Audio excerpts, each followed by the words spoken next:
So we're on to Nightmare Before Christmas vibes because the Five Nights at Freddy's 2 movie just came out, and I had some flashbacks recently that I just didn't get around to this October about how during the month of October I saw a bunch of Fanta commercials featuring Freddy.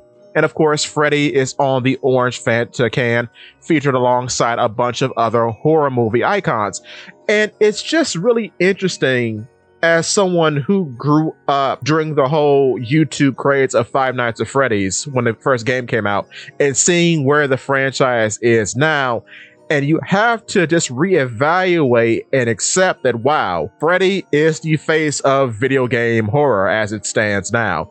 And when you think about horror game icons, there aren't a lot of big names you can draw upon, because literally, when I think of horror now, and you think of characters from horror games, it's really Freddy Fazbear and Pyramid Head from Silent Hill 2. And that's basically it. So I said that all to say that I could see both of them in Super Smash Brothers in the future. Honestly, I can. Because who else would you have in Smash Brothers to represent horror? Because outside of those two, everyone else is basically just a regular human, whether you're talking about Silent Hill or Resident Evil. Another alternative that I thought about recently is that based on a bunch of statements that have been released over the years, Scott Cawthon, the creator of Five Nights at Freddy's, is the most scared of Bonnie, the blue rabbit animatronic from the first game.